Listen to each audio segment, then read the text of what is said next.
Hello everyone, it's been a while. Development is going along nicely for ballistic.exe and I thought I would take a little break and make a small video about the barrel temperature mechanic.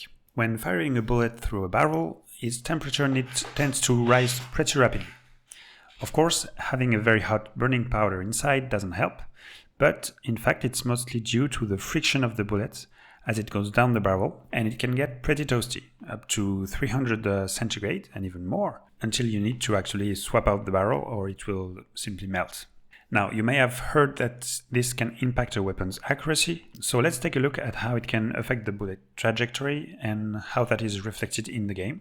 I bet that at least one of the effects of barrel temperature will surprise you. We need to remember two facts about metals when their temperature increases. First, they expand, and second, they tend to get a little softer as well. If our barrel expands, the bore diameter increases. Now note that the barrel expands like this, like shown on the screen, and not like this. If the bore diameter increases, it seems that the bullet going down the barrel would have a slightly looser fit, and that would result in less friction and a faster bullet. But with a looser fit, we may also get slightly less pressure from the propellant, and we also need to take into account that the bullet itself might get a little hotter from the barrel and expand as well. In fact, from my research, it would seem that this effect is not that significant when measuring the effects of barrel temperature. So let's put that aside and look at another unexpected consequence of the barrel heating up. You might think of a rifle barrel as a pretty rigid thing. It is solid steel after all. But under the huge pressure and strain of a bullet accelerating to incredible speeds, and especially as the barrel imparts spin on the bullet through friction, it actually bends almost like a guitar string. Now this effect can be seen quite clearly on slow motion footage. The deformation of the barrel as the bullet travels through it is called barrel harmonics. A well-manufactured barrel takes this into account to get the most accurate trajectory possible. But as the metal gets softer with temperature, the frequency of vibration of the barrel may change and a little drift becomes unavoidable, especially in longer barrels. In the worst case, poorly managed barrel harmonics could be unpredictable and result in a true loss of accuracy. But in the best case, drift due to barrel harmonics is slightly consistent and can be predicted and adjusted for. In the game, this is accounted for separately for each barrel, where the barrel characteristics may cause more or less drift as temperature increases, and the drift may be more or less predictable as well. A third effect of barrel temperature does not have to do with the barrel itself, but in fact with the cartridge. This is due to the chemical reactions of the gunpowder behaving differently depending on temperature, like most chemical reactions.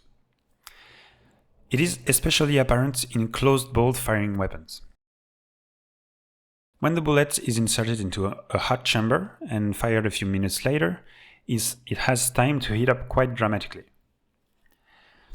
In that case, the gunpowder burns faster, resulting in a skewed pressure curve and higher or lower average pressure depending on barrel length. In the game, the temperature is tracked for each individual cartridge that is individually simulated, and when it is inserted into a hot barrel, it will slightly rise in temperature. And that will be taken into account when evaluating the pressure curve used to calculate muzzle velocity. Depending on the barrel length and cartridge characteristics, this may lead to a slightly higher or lower muzzle velocity.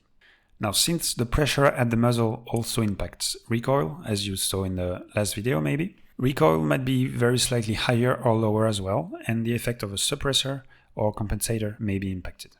Lastly, there is an effect of barrel temperature that doesn't come directly from the barrel or the cartridge, or in fact anything internal to the weapon. As the barrel gets hotter, the air above it gets hotter as well, and actually bends the light as it's reaching your eyes. This is especially noticeable at longer ranges and through a scope, of course.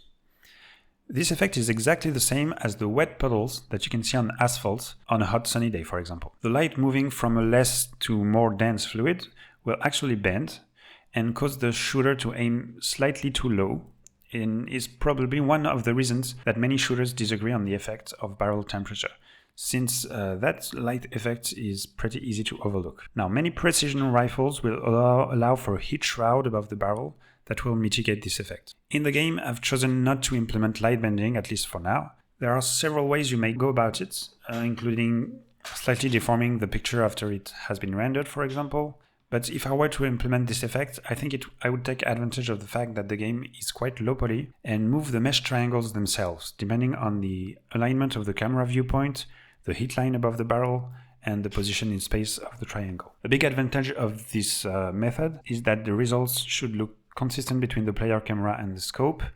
It would not interfere with the outlines and dithering, and since the game is low poly, it shouldn't have too big an impact on performance. However, I think the effect might not be that interesting because you might end up slapping a heat shroud on every weapon and just ignoring the effect. But let me know if this is a level of detail that you would like to see added into the game. To wrap things up, a little note about barrel temperature itself. In the game, each bullet will increase the barrel temperature with each shot, depending on the energy of the bullet, the volume and the heat capacity of the barrel. Each barrel will also cool down slightly differently since some barrels incorporate fins or aspirates to help them cool down slightly faster. Of course, ambient temperature is taken into account as well, so the starting temperature will be lower on a cool day and the barrel will cool down faster when the difference with air temperature is greater. And if you choose to go shooting on a windy day, it will help cool down the barrel even slightly faster. I hope you enjoyed this breakdown of the barrel temperature mechanic in ballistic.exe. It may seem like a lot of details and variables to take into account, but don't worry. Even though I try to pay attention to these details, the influence on the final trajectory is quite small, and you can get very good shots in the game without taking all this precisely into account. I hope more experienced players can get satisfaction from accounting for all these small details when trying for very, very long distance shots. As for myself, I find it pretty fascinating in itself to know all these things are happening under the hood, both in the game and in real life, even if the impact ends up quite subtle. Hopefully you find it interesting as well. And if you think you would enjoy this game, please wishlist and tell your friends. Obviously keep your toes out of the soup, and until next time, cheers.